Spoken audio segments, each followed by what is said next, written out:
Matud pa ni Juan Bautista. Mangandam kita, not just to repaint all the walls of our houses, repaint, decorate, everything, put lights, decoration externally, but repent within our hearts.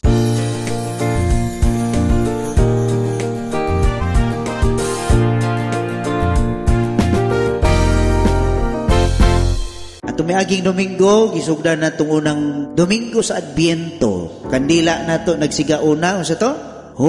Paglao. Mga ikaduha, gidagkutan na sa karon. Ang kandila siya, na kibaw, faith, pagtuo.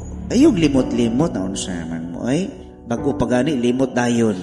Importante na kaayo. Kung naakay hope, naakay faith, kinahanglan naakay pagbasol, repentance. That is the theme of today's gospel. Kay niingon si Juan, prepare the way, hinulsuli ang inyong mga sala. Sa in English pa, repent. Inumdum ko dito seminaryo pa mi. Magklase man mi dito og kanang Bible, sa nang katekisis. Among maestro isog kaayo.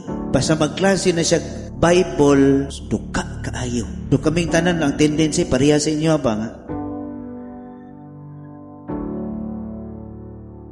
Mingon rin siya nga, repent! Repent!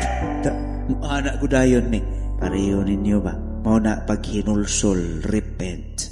Ngayon, doon ay usa ka istorya. Grupo sa mga pari dito sa Mindanao, pari og mga reliyoso, na sila'y tapok. Basta Disyembre magtapok sa sila. Pero doon na sila'y costume. Ang ila costume, kinahanglan Bible character. Daghan kayo. Pwede kisakin sa mga sikat kayo. Or common kayo nga himuon nila. Costume ni Goliath, costume ni David, ni Moses, ni Maria, Mary Magdalene, iya lamig suot. Ug dito sa maong contest ang nidaog kinsa man katagan mo starring sa atong ebanghelyo karon si Juan. Wailain mga kaigsuonan si Juan Bautista. Kay ngano man ang iyang gipakita sama sa ebanghelyo sa atong giingon kaniha nga kinahanglan maghinulsol. Si Juan man na ni singgit dito sa kamingawan, prepare the way, magbasol, maghinulsol, repent. So ang gisuot ni Juan, kaila mamong Juan Bautista, iyang buhok taas kaayo curly. Unya ang iyang suot nuog. Ila mong nuog, nang murag trapo na lang ba? Mo na iyang suot, di ba? Wa naman gyud na siya suot, nuog lang. Unya na siya baston. Ang iyang baston nakasuwat repaint. Imbis repent, repaint. Maigsoon, kinahanglan man sa may sakto, repent. Pero nangatawa sila kay ang iyang pagsulat sa repaint mamahimong insakto. Repaint kay nga naman karong panahon na kita ta daghang kayo, daghang kay dayan-dayan, daghang kay decoration, mamintal ta, magbag-o ta, di ba? Sakto ang giingon ni Juan, to repaint your hearts. Pintali o bag-o ang imong kasing-kasing. Oho nato. Maghinulsol kita. Mao ni singgit ni Juan. Repent. Ibis repaint ang isuat. Repaint your hearts. Bag-uha ang tanan. Kung unsay imong mga binuhatan, kitang tanan doon na gyud tay mga kasalanan. Ato na nang tangtangon, basula na nato. Unya, dito nakadaog siya. Nga naman, iya mang gi-explain. We repaint our hearts sa gawas, sa sulod, pagkakita tag pagbag-o, pero sa sulod kinahanglan magbag-o sa ta to repent our hearts. Kinahanglan maghinulsol sa tanan natong mga sala. Kumusta man ang inyong mga sala?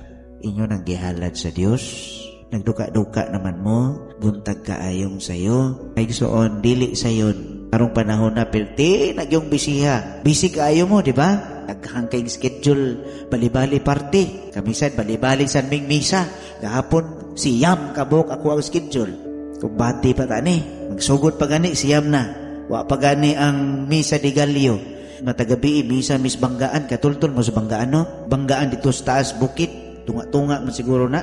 Susdahan na mo, pagpadong na mo, ngit-ngit kaayo. Tu ang may nagbusyad nga tao, susdahan. Uy, time sa, hunungi, nga na siya. Among kulbaan, abong namatay na. Pagtanaw na mo kay sa unahan, tu ang may motor ni Balintong sad. Pagtanaw dito mga igsuon, mga gini nga, prepare the way. Mo nag-celebrate na siguro siya daan, nag-inom-inom. Nga, basta mo inom ta, mo ingon, nagitag, last battle na ni pre, last shot, basta mo na ingon, for the road. Dito, for the road, yun siya. Higda. Nagdupa pa. Haya-haya, murag tag-iyag daan, unyang magian sa dump truck ditong way suga, impas. Maingon ang asawa, asa naman to akong bana? Wa pa magkauli. Prepare the way. Damon ang dalan. Matod pa ni Juan Bautista. Mangandam kita, not just to repaint all the walls of our houses. Repaint, decorate, everything, put lights, decoration externally, but repent within our hearts. Muna mga igsoon, importante kayo na ha. Iyog limot-limot, importante ang paghinulsul para sa pagpangandam sa pag-abot sa atong Ginoo. Sa katapusan, istorya sa usa ka trekker, mountaineer, sakas bukid. Pag-abot niya sa bukid, ato siya sa kalasangan. Pagtanaw niya, hangad sa dako, yung kaayong bato, iyang sakaon. Sa dili pa niya sakaon ang bato, miatras siya sa layo, o iyang gihangad, o iyang gianinaw. Sa iyang gibuhat, stop, look, and listen. Ihunong siya, iyang gitanaw ang kinatibuk-an nga bato. Iyang gianinaw, kung musaka ko sa taas, asa ko muagi.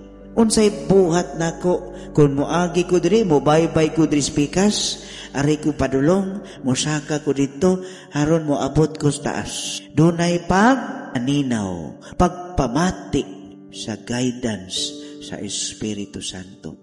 Mausan na, ato mensahe karon, stop, look, and listen. Tanaw na to ang dalan, kung nahisubay pa ba kita. Tinuod, ang atong dalan, daghang liko-liko, dili yun ma-strict.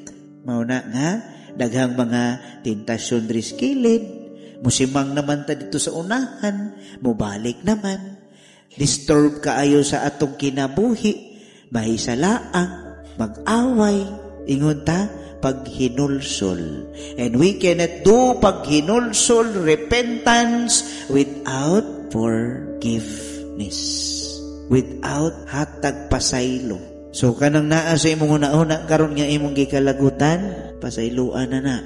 Umay kadi jud ko pader kay siya jud ang muduol nako Father, kay siya ang dako kaayog sala. Nya kay di man siya muduol nimo, hangtod kano sa apa magmalinawon ang imong una-una.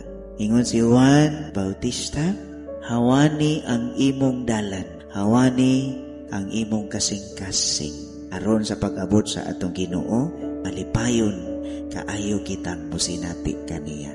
We cannot let God enter our hearts kung puno sa kaligut-gut, puno sa kapungot. Sayang. Mga igsoon, second Sunday na ta, ayo pagduka-duka diha, nga wa lang nimo bilhi, kung unsa may tuyo nato dinhi karon. Pag uli nimo, sa giingon pa nato, ang pinaka-importanting lugar diri sa simbahan, ang pultahan pagawas. Kay human sa misa, the challenge is on. Tanaw nato kung buhian pa nato ning atong nadungog sa pulong sa Dios. O dili nato usikan, dili ta magpabisi-bisi lang tungod sa ato ang gusto, kundi mabisi gyud kita tungod og alang kay gusto gayod sa Ginoo. Hinaot paunta. Ay isang